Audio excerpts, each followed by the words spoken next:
Bonjour et bienvenue à toutes et tous à cette webconférence qui démarre un parcours que nous avons souhaité avec mon réseau cancer du poumon, qui est un mois dans le cadre de Novembre Pearl, dédié justement à l'information sur le cancer du poumon. Donc ce cancer du poumon qui est aujourd'hui le deuxième en incidence chez les hommes après le cancer de la prostate.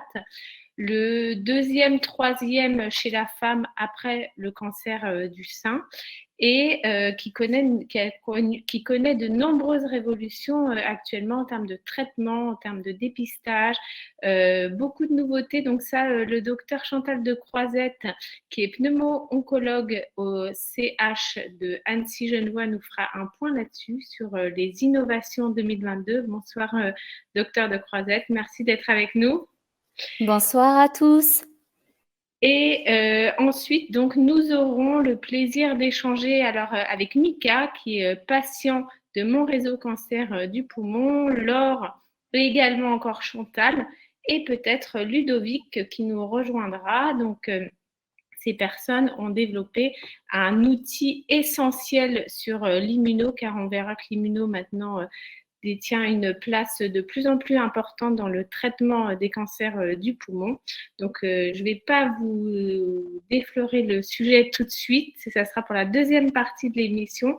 Merci infiniment d'être là, toujours plus nombreux. Et alors, cette webconférence est la première d'un programme de 4 webconférences dont je vous donne les titres et vous aurez les liens en fin de session. Donc, le 21 à 18h, c'est comment reprendre son souffle.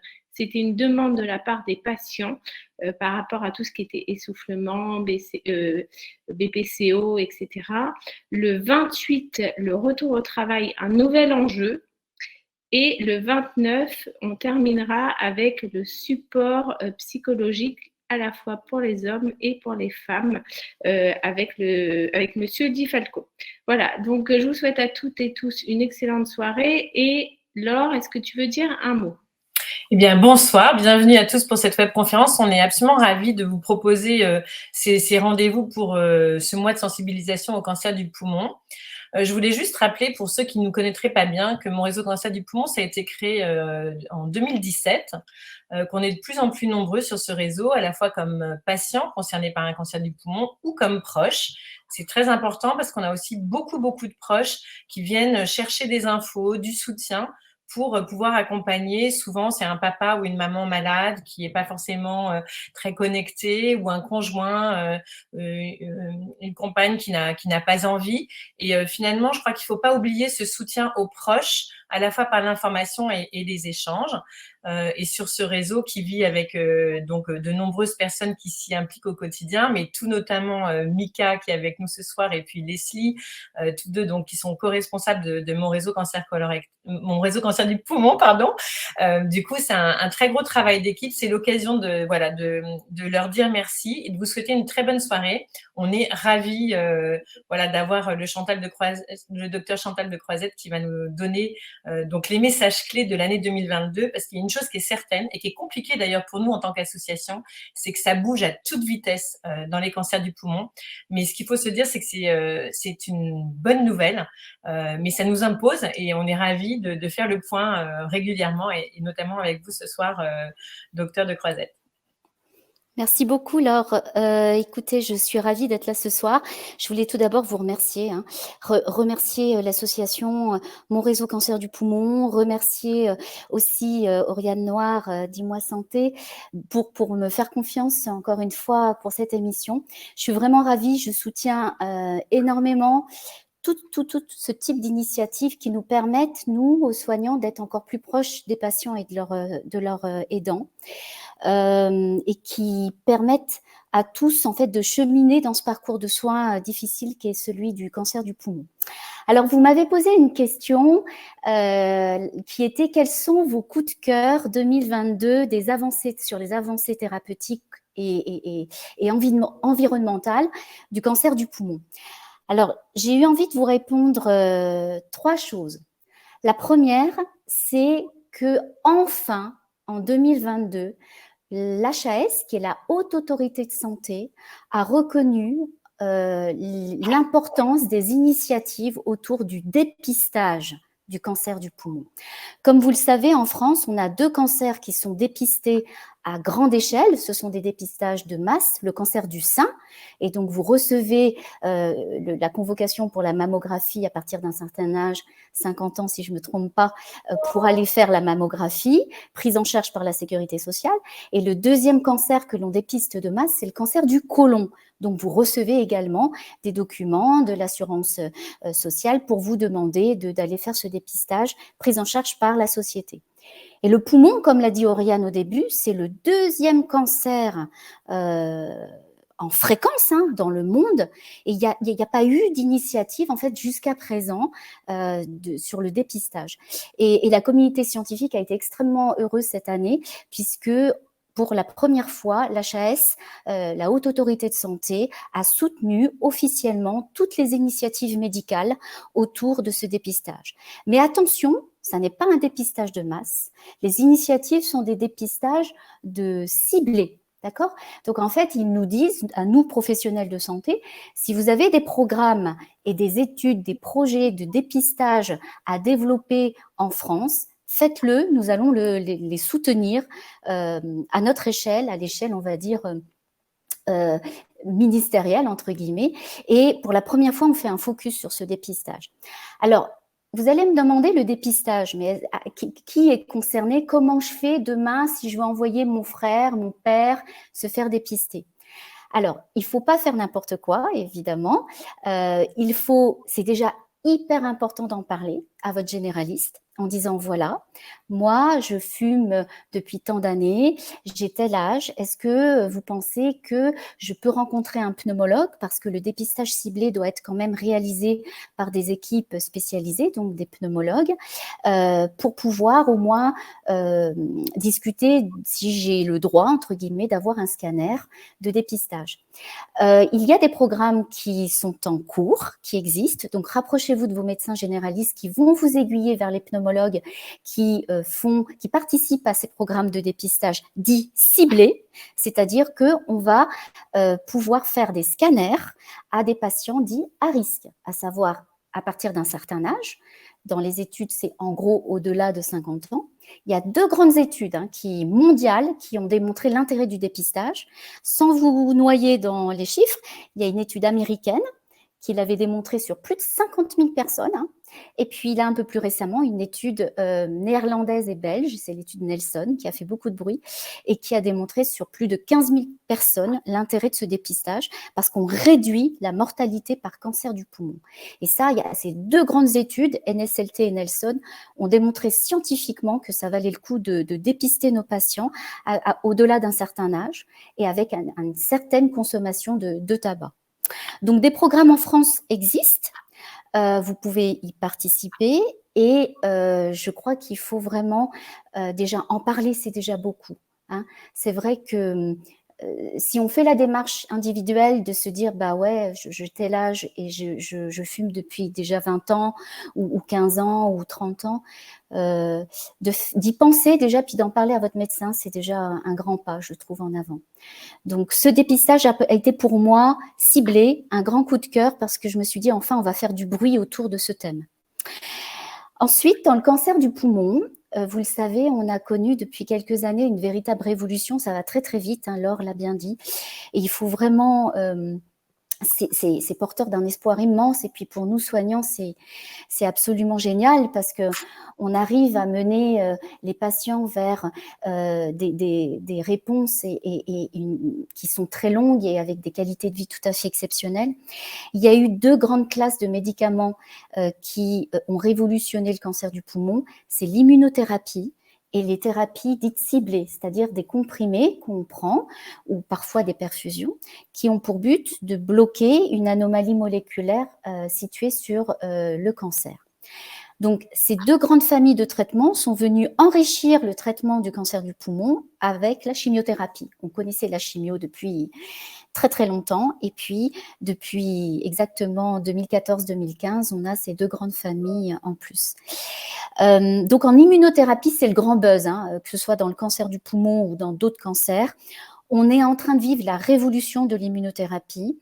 Cette immunothérapie, on va l'avoir à disposition dans tous les stades de la maladie. Et en 2022, il y a eu des études primordiales qui ont démontré que l'on allait pouvoir le faire en préopératoire. Et puis, il y a d'autres études qui sont plus ou moins concordantes et qui vont nous permettre probablement dans un avenir proche de l'utiliser en post-opératoire. D'accord? Donc, du coup, cette immunothérapie, elle va être présente dans tous les stades de la maladie. Au stade avec des métastases, qui malheureusement constituaient la grande partie de nos malades, mais également au stade qu'on dit périopératoire, donc les stades dits précoces. Donc, il y a des niveaux de preuve qui deviennent de plus en plus importants sur le positionnement de ces molécules sur ces stades dits précoces. Donc, ça, et notamment en préopératoire, les preuves s'accumulent sur l'utilisation de la chimio-immuno en préopératoire. Ça a été un des coups de cœur de 2022. Et puis, enfin, je voudrais finir par les thérapies ciblées. Alors là, ça a été un coup de cœur où il y a eu aussi beaucoup de frustration.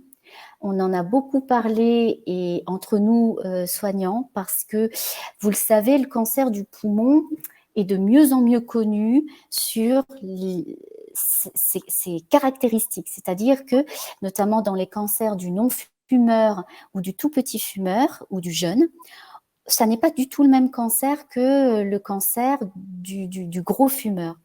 On apprend à connaître les caractéristiques de ces cancers très particuliers et on découvre des voies qu'on dit d'addiction oncogénique qui sont des anomalies moléculaires pour lesquelles on a à disposition des thérapies orales ciblées.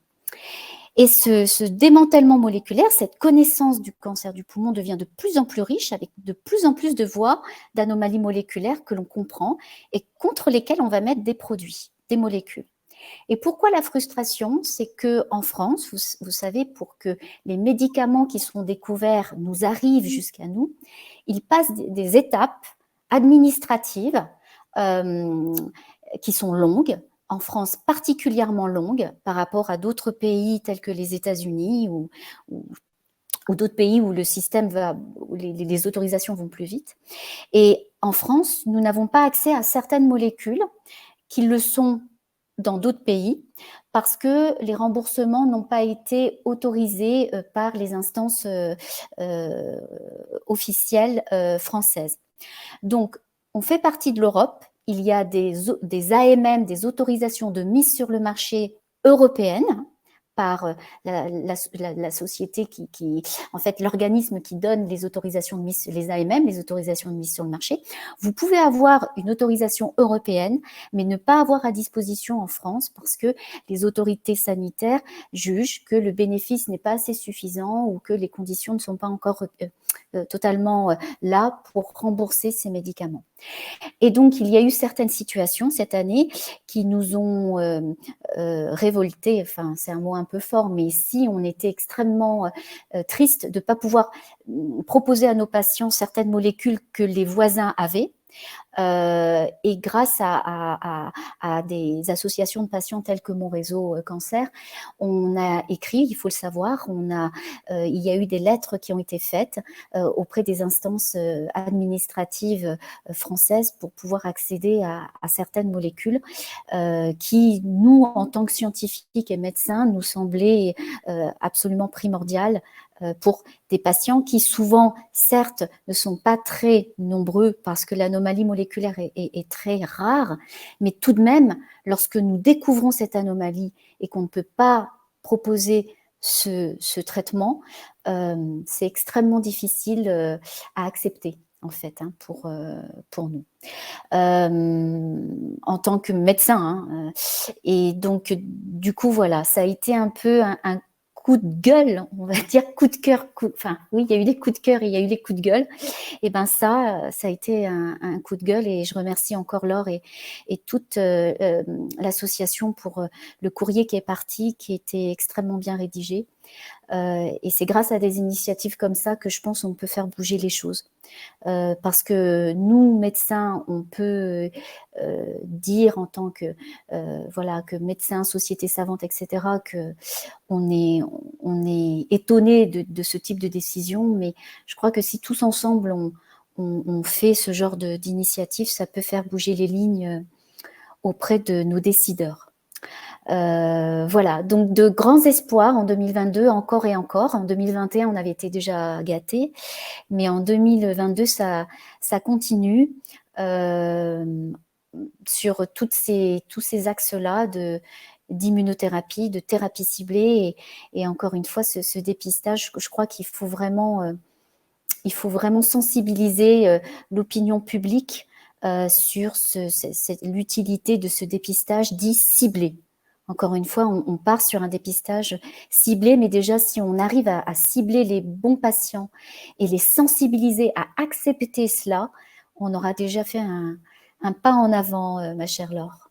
Voilà ce que je peux dire en introduction.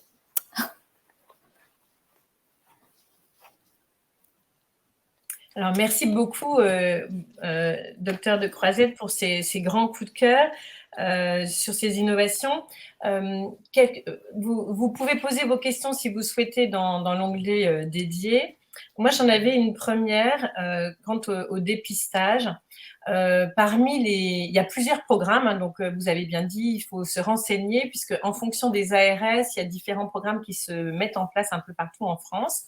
Mais il y en a un, nous, qui nous a aussi pas mal interpellés, c'est un programme qui est proposé sur plusieurs régions aux femmes. Alors, est-ce que vous pouvez nous dire 2 mots de la situation particulière, entre guillemets, de l'épidémie du cancer du poumon chez la femme, et pourquoi un programme dédié? Pourquoi un problème dédié pour les femmes? Alors, il y a une étude qui a été publiée cette année, qui est l'Observatoire des centres hospitaliers généraux. C'est une étude qui s'appelle KPB 2020. On avait déjà fait une première étude en 2000, puis après en 2010, et puis maintenant, 20 ans plus tard, 20 ans après la première, KPB 2020 nous donne le visage d'un peu plus de 10 000 patients porteurs de cancer du poumon qui ont été traités dans les centres hospitaliers dits généraux. Et cette étude donne des informations sur le visage du cancer du poumon absolument édifiantes. On a de plus en plus de non-fumeurs, on le savait déjà ces dernières années. On a de plus en plus de jeunes et on a de plus en plus de femmes. Et donc, de ce fait, cette population particulière que sont les femmes, qui représentent une bonne proportion des non-fumeurs, est une proportion de nos patients tout à fait à part. Et effectivement, comme tu l'as dit, Laure, il y a un programme national pour dépister les cancers du poumon des femmes qui existe dans plusieurs villes. Ce sont des études, hein, ce sont des essais, c'est très encadré. Par exemple, ici, le centre référent et qui fait cette étude, c'est Grenoble, pour moi, sur l'arc alpin. Et donc, si je veux envoyer mes patients dans cet essai, eh ben, je les réfère à Grenoble. Et pourquoi c'est important que ce soit encadré dans un essai, dans une étude clinique, parce que ça nous permet de colliger un maximum d'informations et surtout de cadrer les scanners, le rythme des scanners et dans le temps. Donc un dépistage, il se fait avec des scanners dits de basse irradiation, c'est des scanners qui irradient pas beaucoup et les coupes se font tous les tant de millimètres et il se fait à un certain rythme. Par exemple, une fois par an ou pendant 3 ans, et puis ensuite à 2 ans, à 2 ans plus tard, à 5 ans, etc. Donc, l'étude permet de cadrer le rythme, et comme ça, tout le monde a la même chose, et on sait exactement ce qu'on fait, et on glane les informations année après année. Voilà. Donc, pourquoi les femmes, c'est important? Parce qu'effectivement, ce sont elles, probablement, qui ont le plus de cancer du non-fumeur.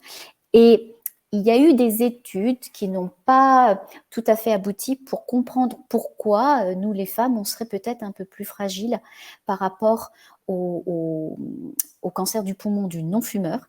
Est-ce qu'il y a une voie hormonale? Est-ce qu'il y a une voie d'exposition environnementale à laquelle nous sommes exposés plus que les hommes? Il y a eu beaucoup de questionnements, beaucoup d'études. et peu de réponses au final, aujourd'hui, en 2022. Donc, du coup, oui, il y a des initiatives à la fois régionales, des initiatives nationales pour ce dépistage et notamment cette étude nationale qui a commencé il y a un petit moment déjà pour les femmes qui ont eu fumé un certain temps et qui ont un certain âge. Voilà. Du coup, j'ai remis le lien là d'une actualité qu'on avait mise sur cette étude. C'est une cascade. Voilà, Oui. si certaines personnes veulent le retrouver. Oui. Et alors, Chantal, pardon. Vas-y. Chantal, vous évoquiez le changement un peu du visage du cancer du poumon.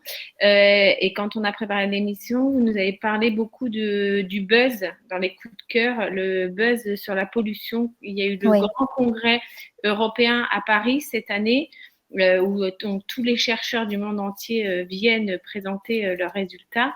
Et il y a eu des résultats sur une étude sur la pollution, l'impact de la pollution. Et donc, vous pourriez nous faire un point, s'il vous plaît? Oui, il y a eu ce buzz, effectivement, c'était en septembre.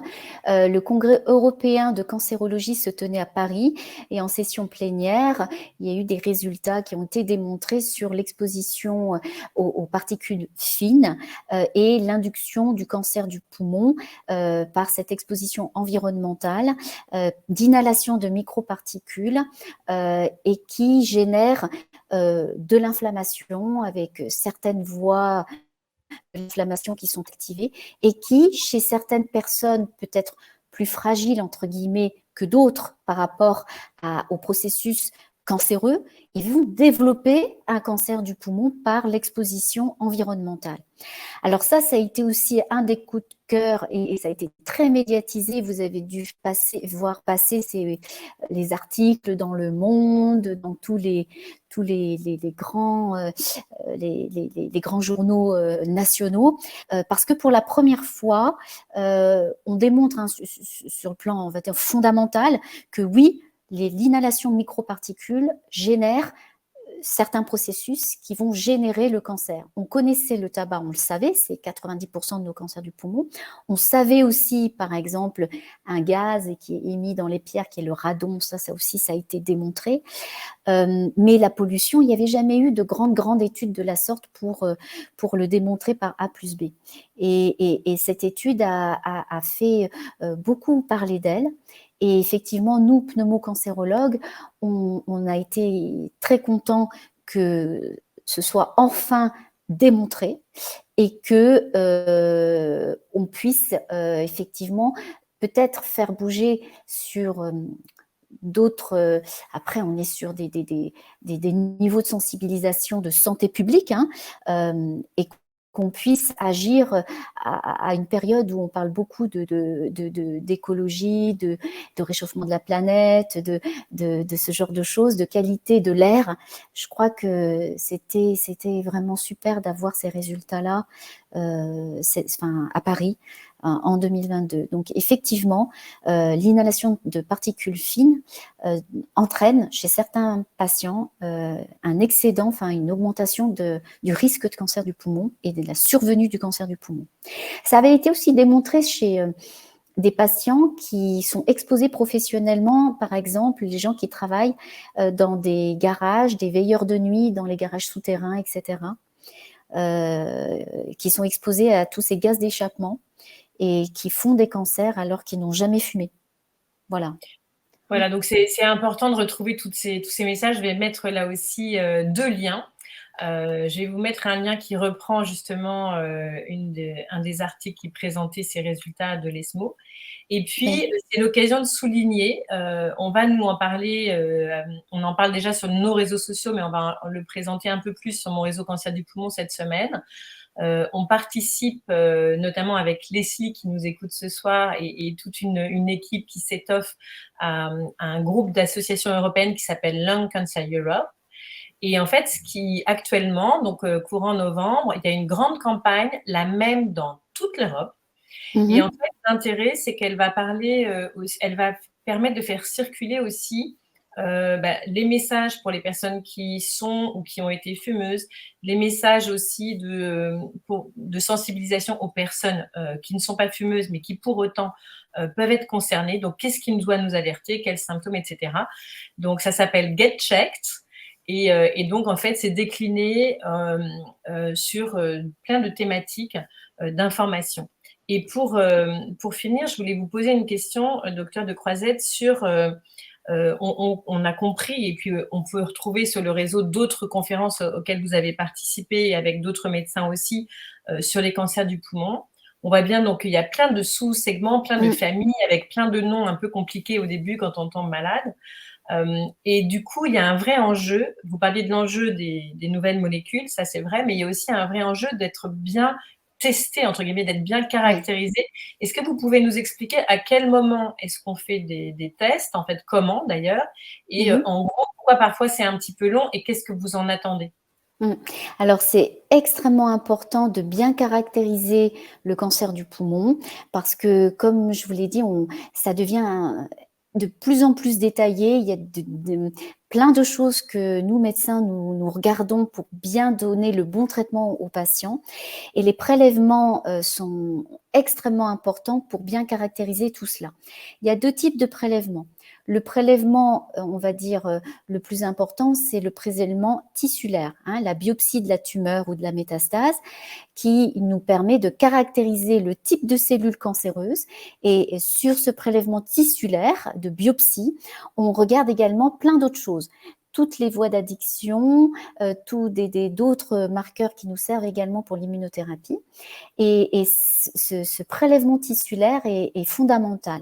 Il y a du délai toujours avant la réponse, puisque ces prélèvements cheminent vers des plateformes de biologie moléculaire. Et sur ces plateformes-là, des machines très perfectionnées vont permettre de regarder de façon extrêmement précise tous ces critères moléculaires de la tumeur. Donc, il faut toujours un certain délai de technicage, d'analyse par le médecin biologiste et qui va nous répondre ensuite au bout d'un certain temps selon les centres et selon la qualité aussi du prélèvement. Ça, c'est le premier type de prélèvement. Et le deuxième type, c'est des prélèvements sanguins. La technologie avance à grands pas et ça aussi c'est absolument porteur d'espoir parce qu'on arrive à trouver dans le sang désormais des choses que l'on peut retrouver dans le tissu. C'est-à-dire qu'il y a des anomalies moléculaires qui peuvent être retrouvées sur une prise de sang avec notamment l'ADN tumoral qui circule. La tumeur relargue de l'ADN dans le sang et en prenant le sang, dans certaines situations, on arrive à retrouver cet ADN tumoral qui circule dans notre sang et en prenant l'ADN, de rechercher ces anomalies moléculaires dont je vous parlais tout à l'heure. Et il y a des mutations du cancer du poumon qu'on arrive à retrouver dans le sang, au même titre que dans le tissu.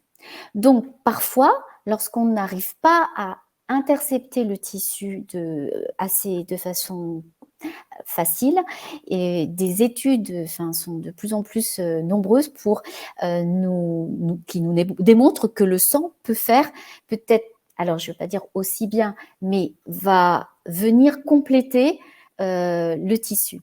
Donc ne soyez pas surpris si les médecins vous proposent à la fois des biopsies tissulaires, biopsie de poumon, biopsie de ganglion, biopsie du foie, biopsie d'une partie de la maladie, d'un endroit de la maladie, mais aussi des prises de sang très particulières qui vont partir sur les plateformes de biologie moléculaire et qui vont nous permettre aussi de déterminer des choses dans le sang, par le sang.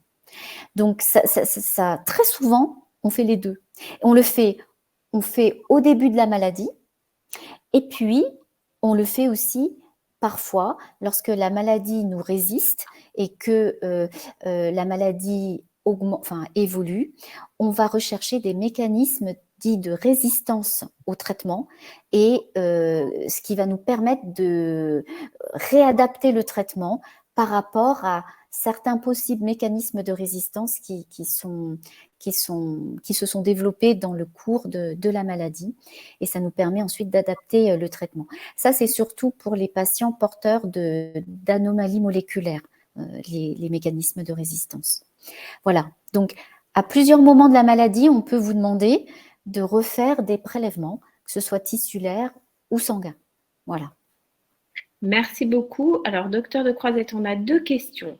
Une sur vos coups de cœur, coups de gueule. Donc, vous avez évoqué notamment les molécules RET qui n'avaient pas été remboursées. Alors, Séverine nous demande, est-ce qu'on a quand même la possibilité de les avoir en essai clinique? Et la deuxième question qui vient de Marivonne est plus sur le pendant dépistage. Est-ce qu'on peut détecter un cancer du poumon par un scanner? Alors, pour la première question, oui, les molécules qui ne sont pas remboursées sont disponibles dans des essais cliniques s'ils sont encore ouverts. Donc, ouvert, ça veut dire quoi? Ça veut dire que l'essai recrute encore des malades. On peut encore proposer des malades dans certains essais. Comme ça évolue extrêmement vite, il y a des essais qui ferment au moment où on propose le malade. Si on est déjà fermé, on n'a pas l'info.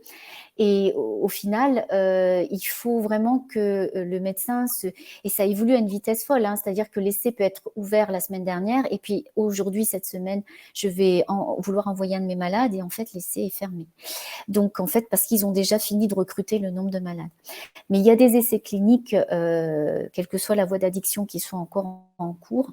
Et selon l'endroit où vous habitez, il faut effectivement se renseigner sur les centres où les essais sont ouverts, mais ça, le médecin qui vous prend en charge a les contacts pour pouvoir savoir si les essais sont encore ouverts aux inclusions, qu'on puisse adresser nos malades.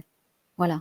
Donc la réponse est oui. Dans les essais cliniques, on peut faire bénéficier de ces nouveaux traitements aux patients selon comment est fait l'essai clinique. Hein. Vous savez, parfois, il y a un tirage au sort au début. Vous avez soit le traitement de référence, actuellement utilisé, soit la thérapie en cours d'évaluation. Voilà. Donc oui, il y a encore des essais selon la voie d'addiction. Et puis pour la deuxième question, c'était le dépistage, Oriane, c'était ça sur…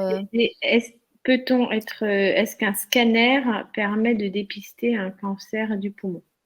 Oui, l'examen de référence pour le dépistage est le scanner, pas la radio pulmonaire. Hein, d'accord? La radio pulmonaire n'est pas un bon examen de dépistage. Si on doit vous dépister le cancer du poumon, et les études l'ont démontré, et notamment l'étude NSLT américaine, ils ont fait radio versus scanner, c'est scanner qui fait bien mieux. Donc aujourd'hui, tous les programmes de dépistage, toutes les initiatives reposent sur le scanner. Et scanner, pas injecté, hein, c'est-à-dire qu'on n'a pas besoin de vous injecter, après, normalement pas injecté, mais selon les initiatives, je me méfie parce que parfois ils veulent en profiter aussi pour regarder d'autres choses. Il y a certaines structures anatomiques qui sont mieux vues avec une injection d'iode, hein, mais normalement, un scanner non injecté d'iode nous permet déjà de très bien voir le poumon et notamment les nodules. Merci beaucoup. Alors, on va devoir avancer. Et alors, docteur de Croisette, vous nous avez parlé du changement de figure de profil de cancer du poumon, de long répondeur. Et justement, ce soir, ce qui nous a paru intéressant, c'est d'avoir Mika, parce que Mika, il est dans cette configuration, il va nous parler de son histoire et justement toutes les questions qui ont émergé autour du travail, de la gestion au quotidien, etc. Et avec la mise en place justement d'un outil d'éducation thérapeutique. Donc, Mika, on va te mettre en grand. Bonsoir, Mika, bienvenue. Bonsoir. Bonsoir, moi je m'appelle Mika, j'ai 45 ans. Alors j'ai été diagnostiqué, moi c'était en mai 2019, d'un cancer du poumon non à petites cellules, donc métastatique. Donc c'est un adénocarcinome de 12 cm, j'avais une dizaine de nodules centimétriques dans les 2 poumons, des lésions hépatiques, lésions surrénaliennes et de nombreuses lésions osseuses. J'avais une paralysie d'un bras d'ailleurs et une fracture du bassin. Alors j'étais hospitalisé 1 mois et demi pour dénutrition sévère, j'avais perdu 20 kilos et il y a eu une mise en place des soins de confort. Alors, j'ai eu l'immense chance de pouvoir bénéficier de voir un tabacologue, médecin de la douleur, psy, hypnothérapeute, diététicienne, kiné. Et ces soins de support, ils ont été essentiels pour moi en début de parcours parce qu'ils m'ont rendu acteur de ma propre prise en charge. En fait, je me suis rendu compte que j'avais également moi-même un rôle à jouer dans ma santé. Alors, j'étais fumeur et j'ai également été diagnostiqué en parallèle du cancer d'une BPCO sévère, donc qui était liée au tabac.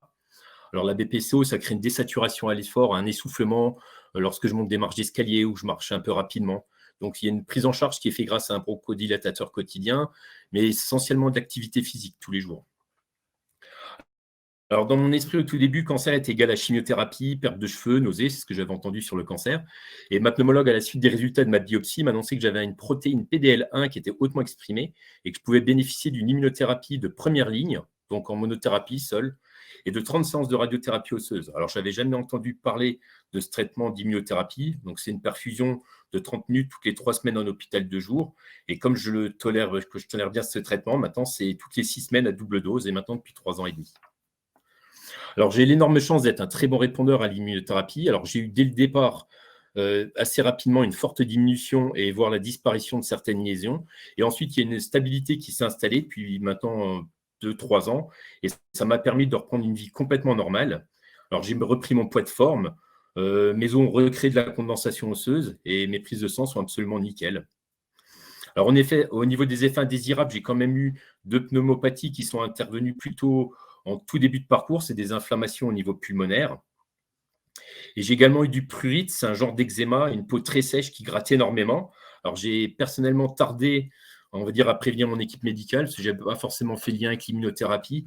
Et ça a été compliqué d'être pris en charge parce que finalement, ça s'est répandu sur tout mon corps. Donc, c'est traité par une pommade à la cortisone et l'antihistaminique et j'aurais gagné énormément de temps si j'avais prévenu mon équipe médicale dès le départ. Alors, au bout de plus d'1 an de traitement, je pensais être à peu près tranquille avec les effets secondaires, mais pourtant, j'ai eu l'apparition de douleurs musculaires et articulaires, une augmentation de ma fatigue. Donc, en fait, je me suis rendu compte qu'avec l'immunothérapie, les effets secondaires peuvent vraiment intervenir à n'importe quel moment. Même une fois qu'on a arrêté le traitement, il y a encore des effets qui peuvent intervenir.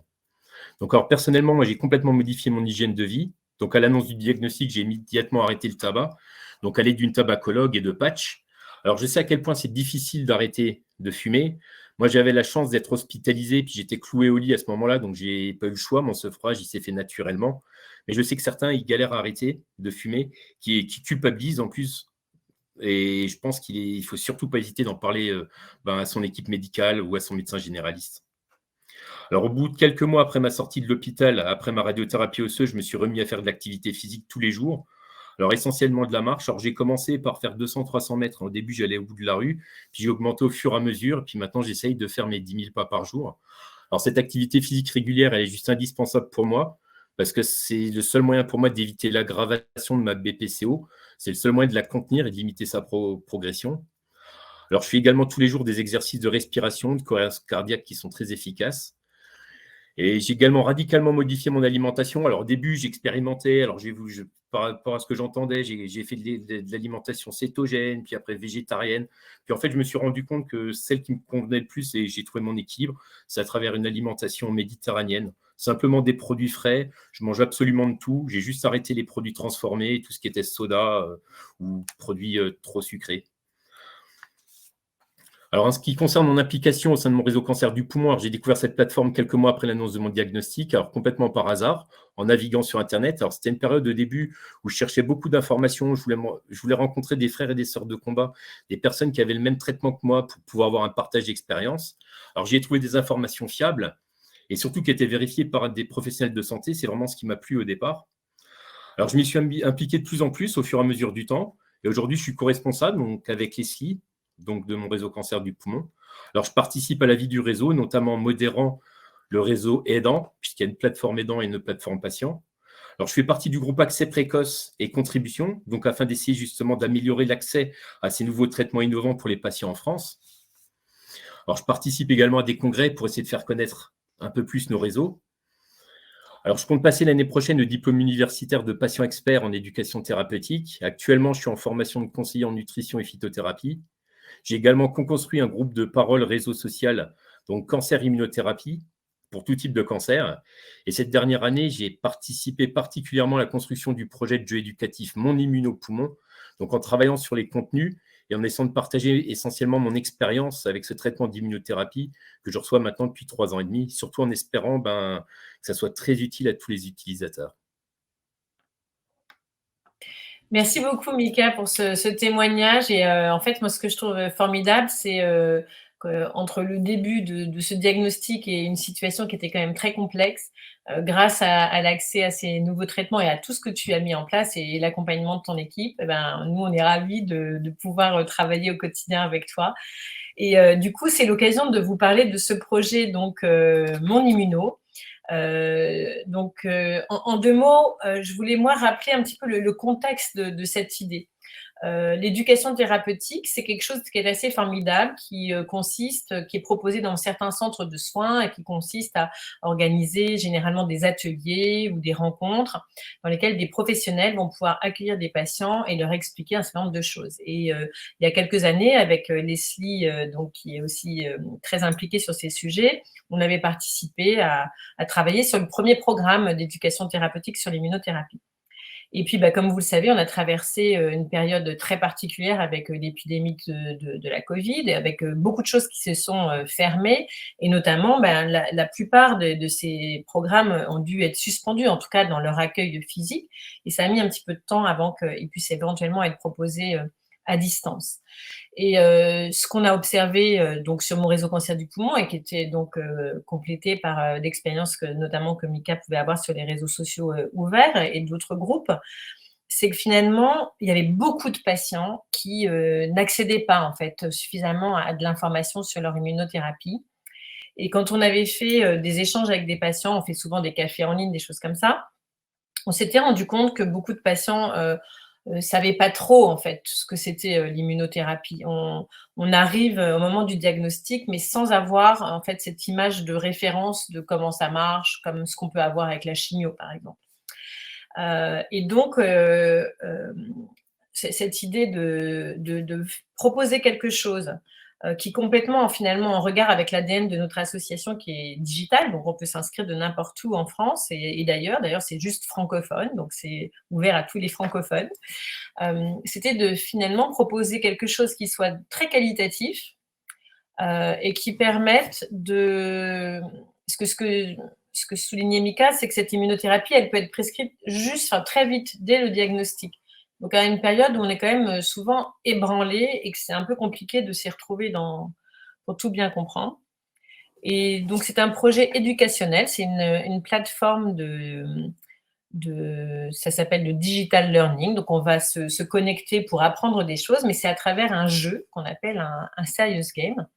Et donc, pour le construire, on a travaillé avec vous tous. Alors, autour de la table ce soir, on a donc 3 représentants formidables. Parce qu'en fait, l'idée, c'est qu'on s'est appuyé sur les besoins des patients, mais aussi sur les besoins des soignants. Donc, je vais pouvoir passer la parole de nouveau au docteur De Croisette et à Ludovic Chenet qui nous a rejoint et qui, lui, est infirmier de coordination et d'annonce à l'hôpital Tenon. Donc, c'est un des hôpitaux de l'AP-HP à Paris. À partir finalement de ces besoins des uns et des autres, on a construit, avec l'aide de Michel Laurent, qui est ingénieur en éducation thérapeutique, toute une architecture en fait de qu'est-ce qu'on voudrait que les gens apprennent, mais aussi comment, à travers quel type d'activité, avec quels objectifs. Et on a travaillé avec une start-up du digital learning qui est bien française, même si tout ça a l'air un peu anglophone dans les mots. C'est une jeune entreprise donc de la région de Tours, qui s'appelle My Serious Game. Et donc, on a, pendant de nombreux mois, beaucoup travaillé tous ensemble pour produire ce jeu. Donc, on va vous présenter tout à l'heure la vidéo, mais ce que j'aurais voulu vous proposer, peut-être à tous les 3, c'est de nous dire finalement, dans un premier temps, justement, quels sont les besoins essentiels que vous avez pu exprimer, donc du côté soignant, docteur De Croisette, et après Ludovic, du côté infirmier, quels sont les besoins à votre niveau d'information au quotidien pour les patients? Alors, moi, je suis très favorable à toutes ces initiatives qui permettent aux patients de compléter et d'enrichir les informations qu'on leur donne, nous, soignants. On le sait, enfin, vous le savez tous, hein, c'est vrai que le temps imparti à la consultation médicale est extrêmement court, toujours trop court. Pas assez de... Je pense que on est tous un peu frustrés, hein, que ce soit côté patient et côté soignant, du temps qu'on a pour les consultations d'annonces, pour les consultations explicatives, etc. Donc, tout ce qui peut enrichir la connaissance du patient dans le traitement, pour moi, est fondamental. Donc, le Serious Game, je trouvais ça génial parce que c'est à la fois... Il y a un côté ludique, vous cheminez dans le parcours, parce que chaque patient a ses besoins. Moi, j'ai besoin de savoir les effets secondaires. Ben non, moi, j'ai bien compris. J'ai plutôt envie de savoir comment ça va se passer en pratique, le parcours de soins. Le Serious Game, il permet à chacun de cheminer là où il a envie de cheminer. Et puis, le contenu est validé. Bien sûr, on a été tous, il y a eu plusieurs médecins, il y a eu des infirmiers, il y a eu, en fait, ça a été vraiment une équipe pour construire et pour valider le contenu de cet outil. Donc, ce qui est dans cet outil, sachez-le, il a été lu et relu par plusieurs professionnels de santé et nous avons validé ce qui est écrit, tout en...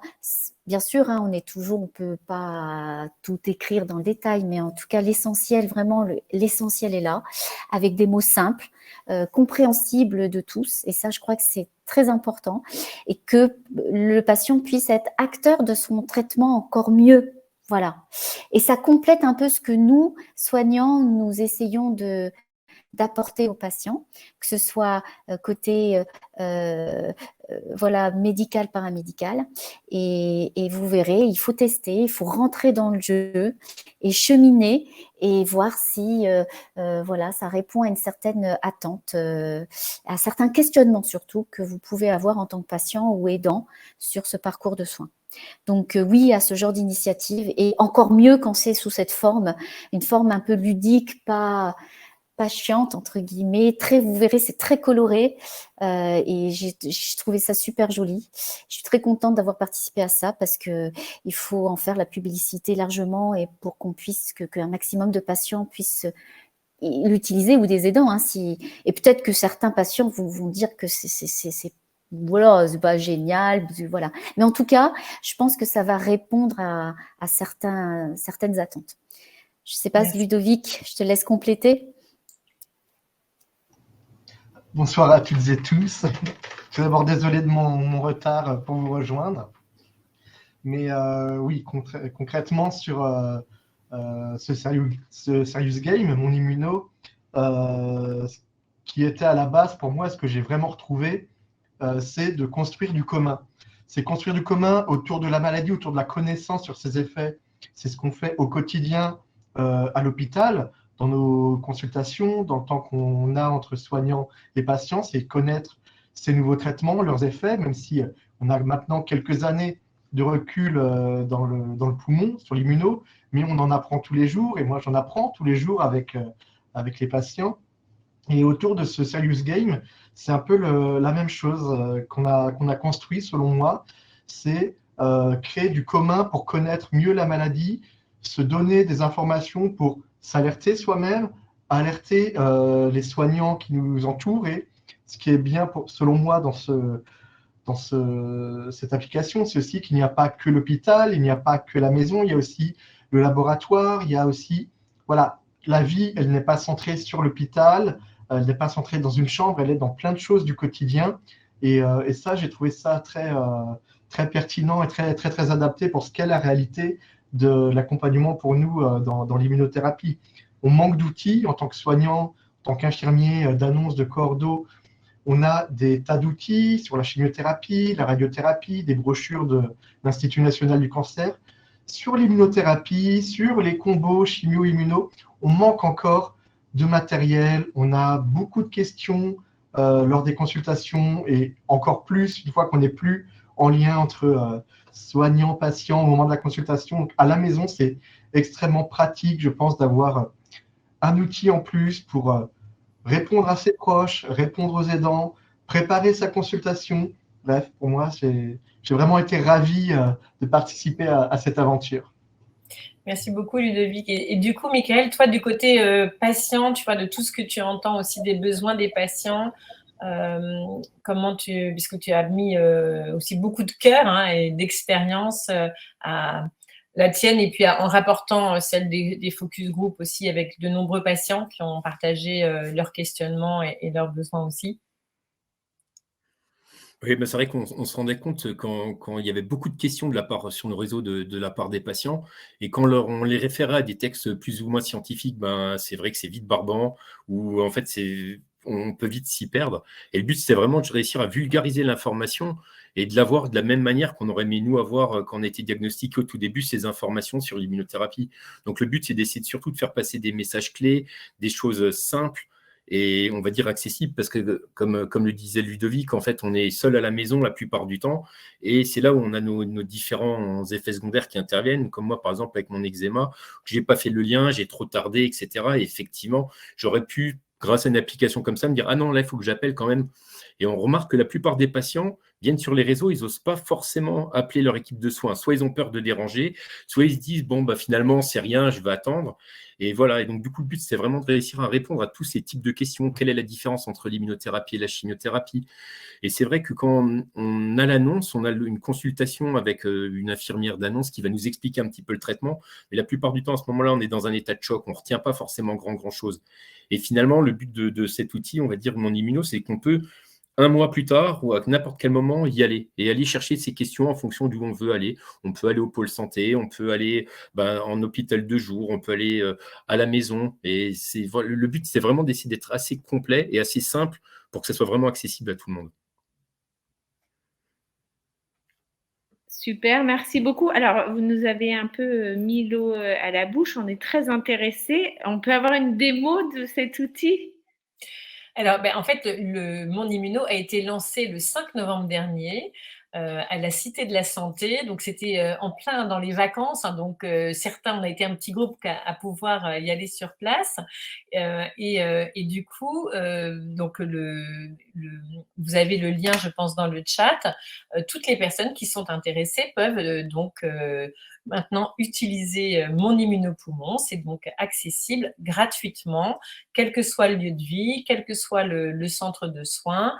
N'hésitez pas effectivement à en parler avec votre équipe de soins. Nous, on va recevoir ces jours-ci, parce qu'il y avait un petit bug sur le QR code, donc on va avoir nos beaux flyers et nos affiches qui vont être distribués cette semaine. Donc, du coup, ça va permettre de le faire connaître un peu à tout le monde. Et puis, on va vous présenter une petite vidéo pour vous donner, qui dure pas longtemps du tout, je crois à peine 2 minutes, mais qui va vous montrer un petit peu à quoi ça ressemble. On a eu vraiment à cœur, effectivement, qu'on soit dans la vie, c'est-à-dire que on arrive dans une petite ville, et effectivement, on va pouvoir se déplacer dans 3 lieux et y avoir à la fois soit du contenu, soit des activités. Il y a des petites fiches aussi qu'on peut télécharger pour préparer ses consultations, des choses comme ça. Donc, Vous êtes soigné pour un cancer du poumon avec une immunothérapie? Accéder à des ressources fiables et utiles pour s'informer peut s'avérer compliqué?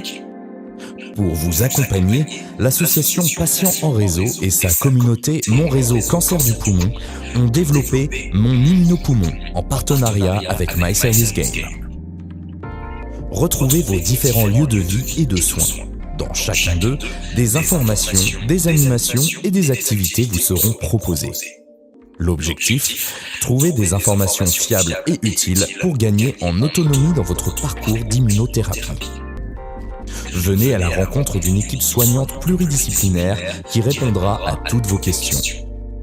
Suivez Lisa, patiente partenaire dans l'ensemble du jeu, et retrouvez Andrea et Michel, des patients qui partageront avec vous interrogations et expériences.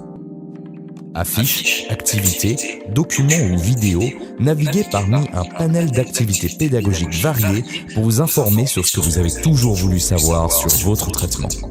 Pour aller plus loin, des ressources sûres et un lexique complet pour vous accompagner tout au long de votre expérience. N'attendez plus, rejoignez Lisa, Andrea, Michel et les soignants sur Mon Immunopoumon en scannant le QR code ou en vous inscrivant sur tinyurl.com/monimmuno-poumon. Un projet réalisé avec le soutien institutionnel de MSD France, Bristol Myers Squibb, Roche et Sanofi.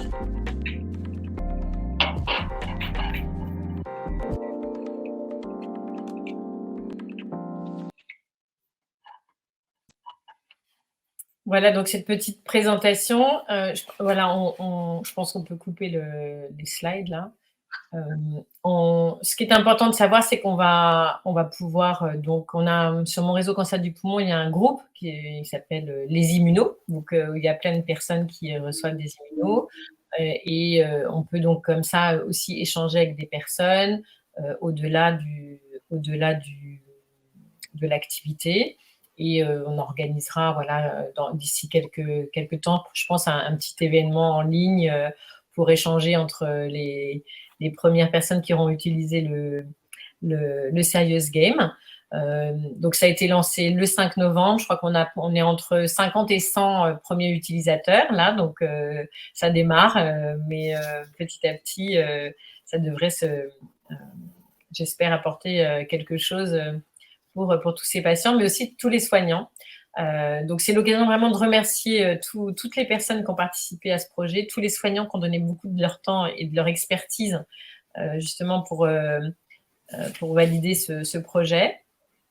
Et voilà, donc on espère qu'il plaira au plus grand nombre et on aura des bons échos à partager. Je ne sais pas s'il y a des questions alors sur mon immuno ou sur ces traitements ou sur autre chose, sur le reste de la conférence. N'hésitez pas avant qu'on arrive au terme de la réunion. Alors, moi déjà, je vais en profiter avec mon œil extérieur parce qu'on a parlé d'innovation, etc., en termes de traitement, en termes de dépistage. Là, c'est une équipe qui a innové en termes d'apprentissage et d'éducation pour les patients. Donc, vraiment, bravo à tous. J'ai été un peu naviguer, moi, sur mon immuno et vraiment, c'est un très bel outil, très didactique. Donc, vraiment, bravo. Vous savez que pour 10 mois santé, la simplification de la compréhension de la maladie est importante. Donc, voilà, je voulais vous féliciter tous. Docteur de Croisette, j'avais aussi une question pour vous. Mika a évoqué le fait qu'il avait arrêté de fumer au début de sa maladie. Et parfois, on a, lors de nos conférences où on rencontre des gens qui nous disent moi, de toute façon, j'ai un cancer, est-ce que vraiment ça vaut le coup que j'arrête de fumer ? On est au mois de novembre, mois dédié à la sensibilisation contre le cancer du poumon, à l'arrêt du tabac, etc. Est-ce que justement c'est un message qu'on aimerait passer, Laure et moi, l'intérêt d'arrêter de fumer, qu'on soit bien portant, qu'on soit malade, etc., qu'on soit en rémission, guéri, voilà. Absolument, c'est la base, il y a le traitement, on parle du traitement du cancer du poumon, mais ce traitement du cancer du poumon comprend aussi l'aide qu'on doit apporter aux patients fumeurs pour les aider à arrêter de fumer. Il y a des patients qui nous disent c'est trop tard, docteur, regardez, je suis malade, je peux continuer à fumer un peu et tout. Mais en fait, c'est jamais trop tard. C'est jamais trop tard. Et ça, sans rentrer dans le détail des études, des publications qui démontrent l'intérêt de l'arrêt du tabac, arrêter de fumer est bon pour la prise en charge du cancer du poumon, déjà quand on est malade. Donc, la consulte de sevrage tabagique, à mes yeux, doit faire partie de ce qu'on doit proposer package initial, de la prise en charge initiale. Et rien que d'en parler, de dire, bon, vous avez fumé. Là, souvent, le patient, il nous demande, mais qu'est-ce que moi, je peux faire de mon côté, docteur? Est-ce que je dois changer ma façon de vivre? Est-ce que je dois changer mon alimentation? Est-ce que je dois changer ma façon de faire? Et Mika l'a très bien expliqué, c'est un séisme, la maladie. Donc moi, ce que je dis, c'est qu'effectivement, si vous voulez faire quelque chose pour le traitement, je vais vous demander d'aller voir ma collègue tabacologue ou l'infirmière de tabacologie et de cheminer dans ce parcours de sevrage tabagique. On va vous aider. Ça fait partie du traitement du cancer du poumon. Ça, c'est quand on tombe malade et qu'on se dit, oui, il faut arrêter de fumer. Mais avant de tomber malade, on est dans le mois sans tabac. Il ne faut pas attendre d'être malade pour arrêter de fumer. Ça va être comment dire, c'est peut-être bête de le dire comme ça en tant que médecin, mais j'arrête pas de le dire à mes patients bronchiteux chroniques, emphysémateux, asthmatiques, voilà. Arrêtez de fumer et je vais vous aider et on va tout faire pour vous aider à arrêter de fumer. Au-delà du spectre du cancer ou des autres maladies cardiaques, neurologiques qu'on peut avoir quand on fume, il faut absolument qu'on arrive à vivre sans tabac à un moment et qu'on soutienne toutes les initiatives aussi de sensibilisation. Et j'ai participé longtemps dans une vie antérieure parce que voilà, j'ai un diplôme de tabacologie et donc du coup, j'adorais aller dans les lycées, les collèges pour sensibiliser les plus jeunes. Et je crois que la prévention de la maladie, c'est hyper important. Et malheureusement, je trouve en tant que cancérologue, il n'y a pas assez de bruit et de buzz autour enfin, en tout cas, autour de ce sevrage tabagique avant de tomber malade. Voilà, j'adorerais qu'il y ait plus d'initiatives, plus de choses sur le terrain auprès de... Il y a des moments charniers, l'adolescence, la grossesse. On avait fait un énorme travail où j'ai travaillé pendant 8 ans donc à Limoges et en fait au CHU, ça a été mon mémoire de DU de tabacologie. Donc c'est le sevrage des femmes enceintes parce que c'est un moment charnier de la vie. Quand on est enceinte, pour les femmes qui fument. Et avec ce qu'on vient de dire au début de la conférence, le cancer de la femme, qui est un peu différent, on va dire, et chez les non-fumeurs notamment, par l'exposition, une femme qui fume et qui tombe enceinte, je crois que c'est un moment important à ne pas rater, les 9 mois, et puis les plus jeunes, et puis les patients qui font un infarctus, voilà, en cardiologie, les patients qui font un AVC en neurologie. C'est des moments charniers à intercepter et je crois qu'il faut vraiment insister sur, bien sûr, ça va être une évidence de dire il faut arrêter de fumer pour un pneumologue, cancérologue, mais je crois que c'est important de lui redire et non, il n'est pas trop tard, il n'est jamais trop tard pour arrêter de fumer. Même quand on est en cours d'immuno, de chimio, etc., ça... Accrochez-vous à ça et effectivement, tenez le coup sur ce sevrage tabagique. Voilà. Alors, sachez, docteur, que cette semaine aussi, on va pouvoir proposer sur nos différents réseaux, parce qu'en fait, nous, on parle régulièrement d'arrêter de fumer à tous les malades, parce qu'en fait, la maladie aussi, ça peut être une étape, pas drôle du tout, mais on va dire un moment où on se pose la question d'arrêter. Et ça, quel que soit le type de cancer. Et c'est vrai que c'est intéressant d'arrêter, quel que soit le type de cancer aussi, parce que finalement, avec les traitements, avec ça a aussi des répercussions, même sur les chirurgies, mieux se remettre des traitements, enfin de tout ça, de tout ce qu'on vit. Donc ça peut être aussi un moment où c'est compliqué. Pardon. Oui, donc je rebondis sur un message là, qui a été envoyé sur le chat. Donc, que faire quand le médecin oncologue lui-même dit au patient que ça ne sert à rien d'arrêter de fumer parce que le cancer est trop avancé ou etc. C'est vrai que ça, c'est des situations, et je l'ai entendu par des collègues en disant « Oui, mais pourquoi tu l'embêtes? Pourquoi ça sert à rien, etc. » Moi, je ne suis pas tout à fait d'accord. Alors, ça dépend.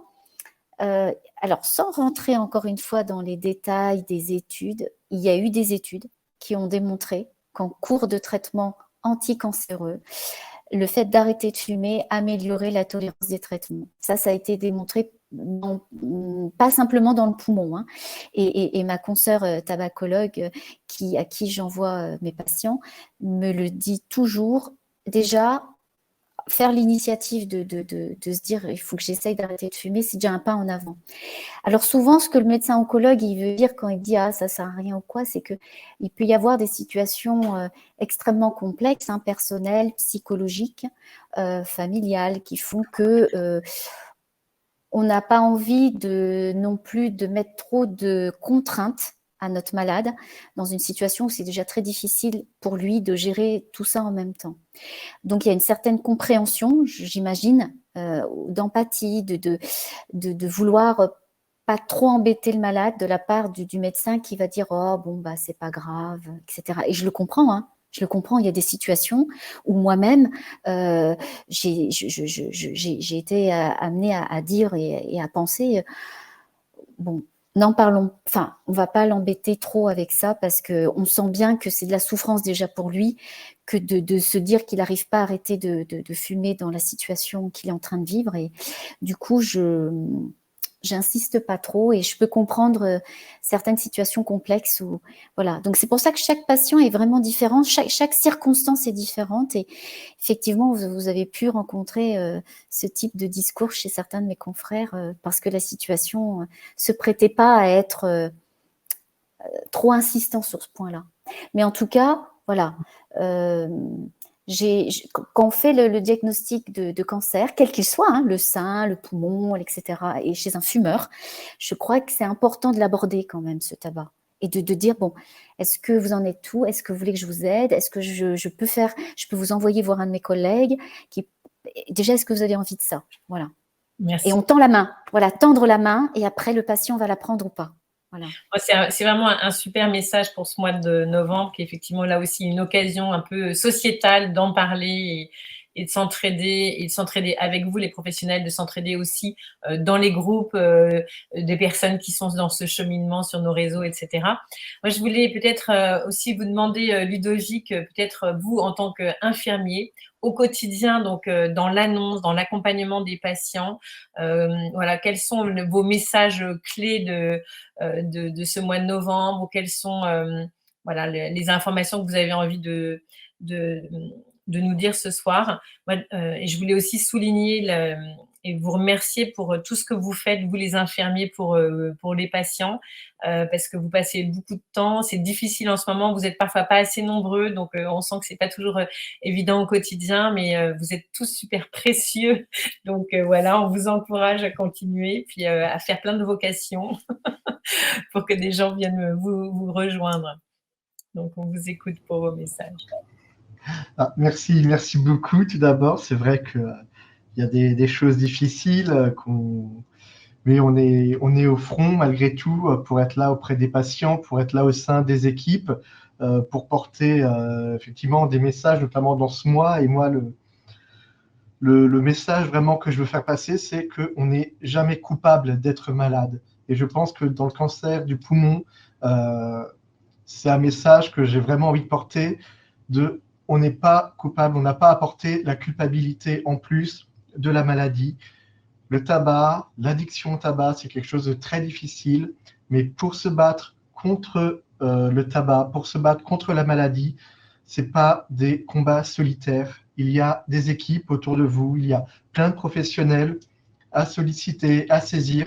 Ce ne sera peut-être pas au moment du diagnostic, ce ne sera peut-être pas au moment des premières consultations, mais au moment où ce sera le bon moment pour vous, il ne faudra pas hésiter aussi à nous solliciter, à nous tirer par la manche pour venir me dire « Bon, là, c'est le bon moment, je suis prêt à arrêter de fumer. Là, vraiment, je sens que je suis prêt à voir la psychologue. Là, je suis d'accord pour rencontrer la diététicienne. » Il n'y a pas besoin de rentrer dans un parcours où on va cocher toutes les cases. Le bon moment, ce sera le vôtre. N'hésitez pas à parler de vos doutes, de vos questionnements, de vos freins. On n'est pas là pour vous juger. On n'est pas là pour dire comment être un bon ou un mauvais patient. Nous, on est là pour vous accompagner dans vos réalités, dans vos conditions du quotidien que nous ne connaissons pas. Donc, n'hésitez pas à nous en parler, à communiquer tout ce que vous avez besoin de dire avec nous pour qu'on se comprenne et qu'on construise ensemble le chemin qui sera le plus facile dans ces épreuves. Merci beaucoup, Ludovic. Et alors, Mika, en tant que patient, alors déjà, waouh pour tous les projets que tu es en train de mener, que tu as déjà menés, que tu as pour le futur, les diplômes, etc. Quel est, en tant que patient, ou ton message dans ce mois de sensibilisation au cancer du poumon? Bah déjà, par rapport au tabac, le seul truc que je peux dire, c'est ça vaut le coup d'arrêter. Vraiment, moi, ça fait 3 ans et demi que j'ai arrêté. Alors, c'est vrai que c'est un petit peu galère. Grâce à un tabacologue, franchement, ça m'a super aidé. Et c'est surtout que ben, il n'y a pas que le cancer, il y a la BPCO, l'emphysème et tout ce qui accompagne, on va dire, le tabac. Et actuellement, je suis plus embêté par ma BPCO et mon emphysème que par le cancer. Et donc, le fait d'avoir arrêté, ça m'offre une qualité de vie, mais qui est vraiment largement supérieure. Donc, ça, j'ai eu tout bénéf vraiment arrêté. Alors, même si c'est compliqué, mais par l'aide d'un tabacologue, franchement, je fumais 2 à 3 paquets par jour pendant 30 ans. Tout le monde peut le faire. Vraiment, tout le monde peut réussir. Et il faut y aller à son rythme. Il ne faut surtout pas culpabiliser, parce que je vois beaucoup de patients qui viennent, qui continuent à fumer, ils n'osent pas en parler, ils culpabilisent en disant j'ai un cancer du poumon et en plus je fume. Il ne faut surtout pas de culpabilité. Moi, le message clé, c'est surtout ça, aucune culpabilité. C'est une drogue, et c'est une drogue dure, et c'est très compliqué d'arrêter. Et donc, n'hésitez pas à en parler, et surtout pas de culpabilité de continuer à fumer pendant le cancer du poumon. Et le deuxième Il n'y a message pas de aussi, honte. c'est... Il n'y a pas de honte à Non. se faire aider. Il n'y a pas de honte à demander de l'aide. Ouais. Et également, bah, restez pas seul, hein, rejoignez-nous sur les réseaux. Notre réseau, mon réseau cancer du poumon est gratuit. On est là et on accompagnera toutes les personnes. Donc vraiment, il ne faut pas hésiter à venir nous rejoindre sur ces réseaux-là. Et je crois que le pire, c'est vraiment la solitude dans ces maladies-là, quoi. Merci beaucoup à tous. Alors, nous, avec Laure, on construit nos programmes aussi grâce à vos retours de questionnaires. Donc, quand on va fermer cette webconférence, vous allez tous recevoir un message automatique qui vous dit merci d'être venu, mais il y a un lien sur ce message. Et si vous pouviez remplir le questionnaire, à la fin, vous nous dites les thématiques que vous souhaitez voir abordées. Voilà, ça nous aide et surtout, ça vous est encore plus utile. Donc, nous, ça nous fait encore plus plaisir. Voilà. Merci à toutes et à tous, alors les participants d'être toujours là et les orateurs de toujours répondre, y compris Ludovic ce matin, au dernier moment, etc. Le docteur de Croisette, Mika, pour partager vos expériences personnelles, vos expériences en tant que soignant.